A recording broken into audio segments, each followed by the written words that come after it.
La deuxième partie sera plus orientée logement, avec l'entrée en vigueur au 1er janvier 2018 de la nouvelle loi sur le logement et du nouveau règlement d'accompagnement. Et la troisième partie sera consacrée à la péréquation avec un P majuscule. Est-ce que vous êtes satisfait de l'Assemblée qui a eu lieu ce matin? Quel bilan est-ce que vous en retenez? C'est très difficile de se faire ou se forger un avis sur le message qu'on nous donne, mais sur ce qui s'est passé ce matin, c'était plutôt positif pour être correct. Mais maintenant, on attend la réalité des faits, puis je pense que la réalité des faits, elle sera un petit peu près à des années-lumière de ce qui nous est dit ce matin. Ouais. Le fait que le Conseil d'État ait pris conscience de cette difficulté est une bonne chose.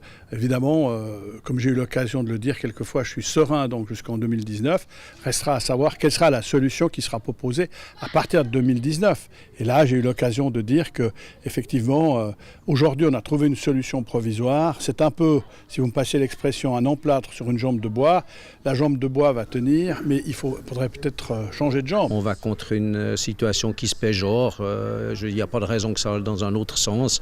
Alors la seule chose à éviter, c'est la disparition de l'autonomie communale par le biais de la fixation de l'imposition. Par rapport à la LAT, on a vu aujourd'hui beaucoup de questionnements de la part des communes. Personnellement, est-ce qu'on a répondu à vos questions?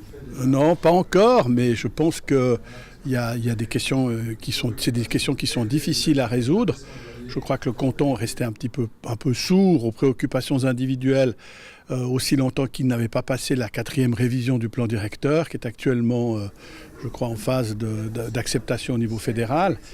J'ose espérer, disons ça comme ça, que maintenant que cette réforme a été passée au niveau cantonal, elle se montre un peu plus attentive aux préoccupations particulières et individuelles de chaque commune. Et par rapport à la LAT, est-ce que vous avez un peu l'impression que finalement le poisson fuit un peu le bassin? Dans le cas présent de ce matin, c'est tout à fait ça. D'où la difficulté d'avoir une position claire et précise sur un message qui ne l'est pas.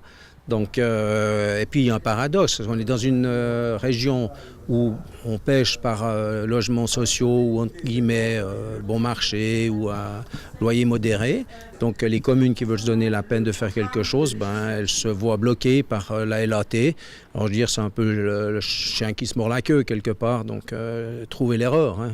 Alors je pense que si vraiment il y avait une volonté de la part de chacun, il devrait y avoir aussi une volonté d'aider les communes à aller dans un sens qui est voulu par le canton. Et là, bizarrement, non.